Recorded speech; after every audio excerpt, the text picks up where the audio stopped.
Hi everybody, my name is Rick Mueller, and this is a presentation about my leadership timeline. So first of all, we'll talk about the Module 1 stuff, and that's where we said what is work, and just kind of define that. So my personal definition of work would be something along the lines of the process people go through to accomplish a task, assignment, or goal. It's kind of a generic explanation, but I always thought of work as that stuff that's kind of between the starting and ending points, everything that you have to go through to get the end result. And I guess my own definition of work has kind of changed throughout time, but when I was younger, I think I was always brought up thinking that work, quote unquote, was a bad thing. It'd be like homework, school, chores, labor, physical exertion of some sort. Those kind of things were work, which were, kind of considered bad. But as I got older, I don't think work. I kind of found out that work isn't necessarily a bad thing. There could be working on your car, so to speak. Now, some people that would be negative work, but for me personally, that's something I like doing. So that's kind of a positive version of work. But again, work is just kind of that stuff in between the starting and ending points. Alright, next we'll talk about Module 2 stuff, which is leadership style. So Module 2 covered the CAPS model, controller, analyzer, promoter, supporter. You can see my scores are listed there. Obviously the analyzer was my high point. And it's funny, now that I get those numbers back, I kind of thought about it, and I guess growing up, there's been a number of different influences that really do reflect those scores. For example, my dad is an engineer, and he's always taught me to kind of, really think about things, when coming up with a solution, thinking of potential problems, and, just kind of foreseeing things. And I was kind of brought up in that with that kind of mentality. And that definitely makes sense then, given that I have a higher analyzer score. I know my mom tends to be controlling, especially in kind of situations where there's confusion or people need help with something. She kind of just takes the initiative and will lead them. But I guess that would make sense that I have a pretty high controller score. Another thing is I was always taught not to brag. That was something that was very important growing up. And, just kind of not, I was saying, oh, I got this and you don't, that kind of view, which is funny because I think that kind of is reflected in the promoter score, which is pretty low. It makes sense though that, if I was brought up to not try to, advertise things as much, then that would be a lower score. And lastly, I know me personally, I really enjoy, helping people. I know it sounds kind of cliche, but just when somebody's in a pinch and, there's something I could do to really help them out, I like doing that kind of stuff. A lot of people do, but again, that kind of makes sense given that I have a, middle-of-the-road supporter score. Alright, so next we'll talk about the Module 3 stuff, which involved motivation. So the textbook defined motivation as the processes that account for an individual's intensity, direction, and persistence of effort toward attaining a goal. That makes sense. My own personal definition is something more along the lines of the driving force that pushes you to accomplish something. I've always thought of motivation as being, that push factor that makes you feel like doing something is worthwhile, and it's, it's something that you should do because you should do it, not because you have to. Out of all the different motivation theories, and I can speak from experience, obviously, I really liked the self-efficacy theory and the goal-setting theory. For just as a refresher, the self-efficacy theory is the one where, people tend to perform better when they really think that they can, in fact, accomplish the task. And then obviously the goal setting is, setting goals, and that using goals will help people, work more effectively. I know for a fact, a funny story with the self-efficacy theory is that I work at Ace Hardware currently, and one of the things that I often have to do is fill the propane cylinders. when I first started doing that, that was something I was very nervous about. Obviously, it's explosive gas. It's that stuff that powers the gas grills you see outside. Um, it's dangerous. You don't want to do something wrong. Possibly put somebody in danger. So I ended up being very meticulous about filling them in the early days. And in the end, at the end of the day, that's great to be safe, but then also it's kind of wasting the customer's time. In addition, well, I guess over time I was able to kind of just get more used to it, and just wasn't really scared by it, in any way. So, and then I ended up just doing it better and more efficiently, safely, but also in a timely manner. So I ended up performing better. And goal setting, that's just one of those things I really strongly believe in. I feel like it's very difficult to make yourself work towards something or make others work towards something if you can't, explicitly define what you're trying to work towards. And I think goals really kind of solidify that. You know what you're working towards if you have a set objective or goal, some kind of end result you're looking for in mind. In a continuation of Module 3, we'll just say I started a company, which would more than likely be a repair shop, or hardware store, or something along those lines. There'd be a couple different things I would use to motivate them, as we saw in the reading. And actually, the list of top 100 companies gave me a couple ideas as well. One thing I found kind of funny is the CarMax offers a steak dinner for their employees when they do especially well, selling cars and just serving customers, I suppose. And obviously, little perks like that, I feel like really drive the message home that you're rewarded for doing a good job, and it's worth doing a good job. Just little things like that. I feel like perks are never a bad thing.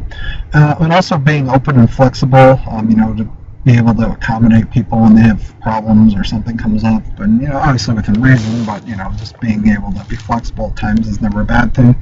And that kind of came from the Google's option, their policies rather in their workplace. There's some that you come in whenever you want, and video games on break and whatnot. Maybe that's a bit of an extreme example, but just having that flexibility, I don't think is ever a bad thing. Now, in this hypothetical company, I would want employees to feel motivated in that they like their job. You would want them to feel like they're doing something, again, because they want to, not because they have to. And one way I would kind of check up on this, I guess in terms of job satisfaction, is just ask them. I feel like that's probably the best way. You might as well ask the working man what he thinks, and if he's going to tell you, if you're the boss and there's something that's obviously that we're doing well or something we're not doing well, you kind of hear it right from the source. Alright, next we'll talk about Module 4, which covered communication. Now, we rated ourselves based on our communication skills in an assessment, I believe. And just to simplify it here, I kind of gave myself a score based on the standard, excellent, good, fair, poor, bad type of scale. You can see how I did right there.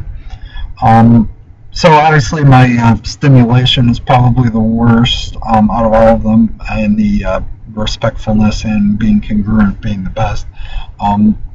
I think my communication stimulation is definitely lacking. I think I have a bad tendency to be monotone with things and just make it sound like I'm not really interested in what I'm talking about, even though that may or may not be the case. And I just think that's something that can easily be, well, not easy, but it's easy to approach, I guess. Just kind of changing the amount of emotion and depth in my voice, and varying the pitch, things like that. Just make it sound more engaging. Also, my listening is generally okay. It's pretty good, and things where like I'm listening to a presentation, like maybe this one or something like that. The only thing is that in social situations, I have a tendency to interrupt. Sometimes, if there's something I want to say, I'll just kind of start saying it. Obviously, not a very good habit to be into. So, those are the kind of things I want to improve on. Just less interrupting and be a little bit less monotonous. And at the end of the day, the better my communication skills are, the better people are going to understand me. If I'm trying to communicate something to a coworker, or even if it's just something less formal, the better they can understand what I'm saying, the better, more accurate type of feedback you're going to get back. And in the end, that's going to give you better informed decisions. All right, and next we'll talk about the Module 5 content, which covered ethical behavior and power/politics. So this also had a similar assessment where we kind of rated ourselves on different categories, and you can see my scores are listed there. Yeah, and I think my fairness is definitely the best. A funny story is me and a fellow car enthusiast were he got a new car, new to him I guess, and he let me drive it, which was very nice. And then afterwards he wanted to see mine, and of course it really didn't seem fair to not let him drive mine, even though I'm really not a big fan of other people driving my car. But again, I felt very guilty, just saying, well, yeah, I drive yours, you don't get to drive mine, so so I kind of just broke down and let him. And so again, that fairness is very important to me personally.